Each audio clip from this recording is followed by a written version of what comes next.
वाराणसी केदारघाट स्थित श्री करपात्री धाम में युवा चेतना ने विश्व गुरु भारत विषयक व्याख्यान का आयोजन किया, जिसमें प्रधानमंत्री आर्थिक सलाहकार परिषद के अध्यक्ष विवेक देबराय और मुख्य अतिथि के तौर पर मौजूद रहे। और वहीं पर स्वामी अभिषेक ब्रह्मचारी और युवा चेतना के राष्ट्रीय संयोजक रोहित कुमार ने देश के प्रधानमंत्री नरेंद्र मोदी के नेतृत्व की सराहना की। देखिए पूरी रिपोर्ट।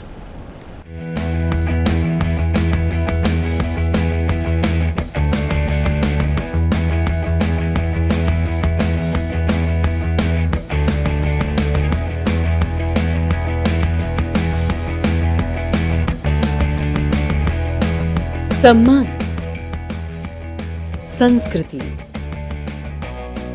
और विकास को संयोजित करती ये तस्वीरें हैं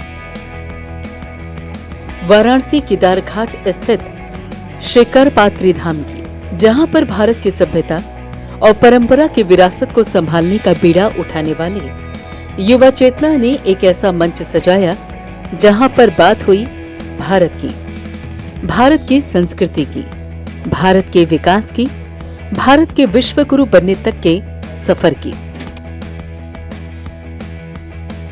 विश्व गुरु भारत विषयक व्याख्यान कार्यक्रम का शुभ आरंभ कार्यक्रम में मुख्य अतिथि के तौर पर मौजूद रहे प्रधानमंत्री आर्थिक सलाहकार परिषद के अध्यक्ष विवेक देबराय, स्वामी अभिषेक ब्रह्मचारी, स्वामी सर्वेश्वरानंद सरस्वती और युवा चेतना के राष्ट्रीय संयोजक रोहित कुमार ने दीप प्रज्वलित कर किया। मुख्य अतिथि पद्मश्री विवेक देबराय ने जहां देश के प्रधानमंत्री नरेंद्र मोदी के नेतृत्व की सराहना की, वहीं पर उन्होंने देश की आर्थिक स्थिति में पिछले 9 सालों में हुए व्यापक परिवर्तन पर भी प्रकाश डाला।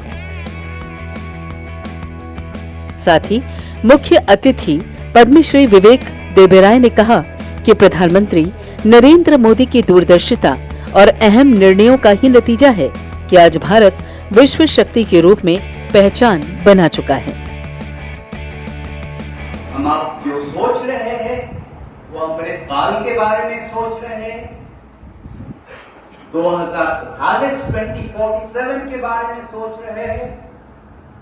2047 तक मुझे लगता नहीं है कि मैं जिंदा रहूंगा, आप लोग जरूर जिंदा रहेंगे, रोहित जी तो अवश्य रहेंगे। आप लोग देखेंगे भारत कितने बदलने वाला। जब तक हम अर्थनीति की बात करें, देश में, विश्व में दो अलग अलग मॉडल हैं। एक है कैपिटलिज्म, दूसरा है सोशलिज्म। भारत की परंपरा ये है कि भारत में हजारों सालों से एक तीसरा मॉडल हुआ करता, जो ना ही कैपिटलिज्म है ना ही सोशलिज्म है, दोनों के बीच। ये जो है ये हम भूल चुके हैं। विश्व गुरु होने का मतलब ये भी है कि ये सब विषय हमें अध्ययन करना चाहिए, अध्यापन करना चाहिए। मुझे दुख है कि मुझे लगता है धीरे धीरे जो नई पीढ़ी है उनके बीच रुचि कम होता जा रहा है।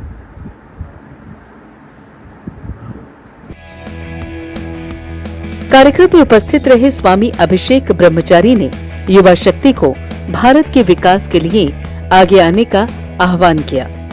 स्वामी अभिषेक ब्रह्मचारी ने कहा कि हमारी संस्कृति ही हमें महान बनाती है और 2014 के बाद भारत सशक्त हुआ है।